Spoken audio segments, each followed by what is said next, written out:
Hello, my name is Nikki Thorne and I'm an advanced practitioner and mental health lead. I work for a charity called We Are With You in Shropshire, and we work with young people with substance misuse issues. As part of my role, I work on a one-to-one basis with young people, supporting them to make positive changes, reducing risks and to keep safe. In recent years, the risk of criminal exploitation has increased. So we find ourselves at the forefront of giving support to young people who are being exploited. As part of our Exploitation Week this week, that's running over all of our social media platforms, I wanted to speak a little bit about my experience of working with young people, some of the factors that can increase their vulnerability to exploitation, and also some of the things that we can potentially do to help protect them against it. So, my job, I absolutely love my job, but as I'm sure you can imagine, it's a bit of a mixed bag. You know, there are sleepless nights, there's a lot of worry, and one thing that really sticks in my mind is an occasion when I was having a session with a young person. We met at a cafe. I took them to the cafe, and we were just sort of sat on the sofas, chilling out, having a catch up because we hadn't seen each other for a few weeks. And then they disclosed to me that they'd been jumped a few nights previous from behind and stabbed. And during this, they genuinely feared for their life. They thought that was it. They thought their time was up. They thought they were going to die. And this has happened over a drug debt whilst they were being exploited. It's hard to find the words, when you've had something like that told to you by a child. They're a victim. And I think what really brought it home is what happened afterwards was, do you want another drink? We went up to the counter and they asked for a hot chocolate. They wanted extra squirty cream on top, they wanted sprinkles, they wanted marshmallows. And I was there thinking, this young person has just told me that they've been stabbed, something that I've never experienced and hopefully never will have to. Something so traumatic, and there they are getting excited about getting extra marshmallows and squirty cream on a hot chocolate. And that just really brought home the fact that these are children, and how terrible what is happening really is. So to talk about some of the key factors that can increase a young person's vulnerability, studies in the past have identified sort of key indicators being things like being in care or already having an involvement in criminality. But from my experience, exploitation can sort of affect anybody, regardless of their current situation, their family makeup, their class, their background. And the key themes for me really revolve around the young person themselves and their feelings. And there's a sort of lack of identity amongst young people, and feelings of isolation. These kids really feel alone in the world, and they're really struggling to see sort of not only a successful future for themselves, but any kind of future at all. Things like attachment issues, lack of a male role model, exclusion from school, this just sort of reinforces those feelings of abandonment, isolation, rejection, and sort of further impacts and negates young people's self-worth.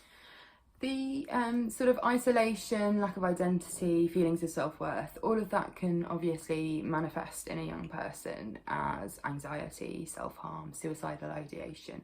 And the people that I work, the young people that I work with, we see this commonly. And all too frequently, they are sort of self-medicating with cannabis to cope for the way they're feeling. They've got unsupported mental health or neurodevelopmental conditions, or they've got unresolved trauma, history of sexual abuse and things in the past. To them, cannabis is a coping mechanism, and it enables them to do things that help with those feelings of isolation, such as socialising, relaxing, pushing away, sort of thoughts and anxieties, and escaping a world that they don't really feel part of. So young people, especially males, can really struggle to sort of accept that they've been exploited, see it for themselves. And I think that's largely down to the fact that Young people gain a lifestyle through being exploited, and it meets some unfulfilled needs that I've spoken about, such as isolation, lack of identity. So a perpetrator, you know, is obviously lavishing attention and affection on a young person, and the criminal gang, obviously, through that they find companionship, they feel a sense of purpose and meaning, and that's what they've been lacking in their life that's led to them being vulnerable in the first place. I think it's, you know, really sad that in society the only place that some of these young people feel that they can be accepted is whilst they're being exploited in criminal gangs. I get really annoyed if people feel that young people are making choices, you know, to engage in criminal acts. I think we need to be really clear that they are children, and they are victims. And as a society, we really need to look at what we can be doing to help sort of protect them and guard against this in the future. So I've touched upon the sort of tougher parts of my role, and obviously harrowing circumstances for young people that can arise from exploitation. But I also wanted to speak about hope, and I think this is a real sort of key message that we need to be giving young people in the battle against criminal exploitation. I think one strand of that is to carry on doing what everyone's doing. There's some great work and some great resources out there for professionals and parents to help them identify criminal exploitation, guard against it, and obviously support young people. But I think for real change to happen, we need to really focus on young people themselves and listen to what they're telling us, listen to these you know, cries of we feel isolated, we don't feel part of society, we don't see a future for ourselves, and I think we need to try and tackle those. Great stuff, as I said, out there for parents, but we really identified as a service that there wasn't much about criminal exploitation targeted sort of specifically to young people, and that's why we're having this awareness week this week. I think we really need to work with young people to empower them and listen to them, help them find ways to belong, and prevent them from feeling that they're segregated and separate from society. In doing this, I feel a shift away from the diversionary model would be helpful. In it, support is targeted at young people to prevent them from entering the criminal justice system, which is great, but I just really feel that it plays to that negative internal narrative that young people have already got about themselves that makes them so vulnerable to exploitation in the first place.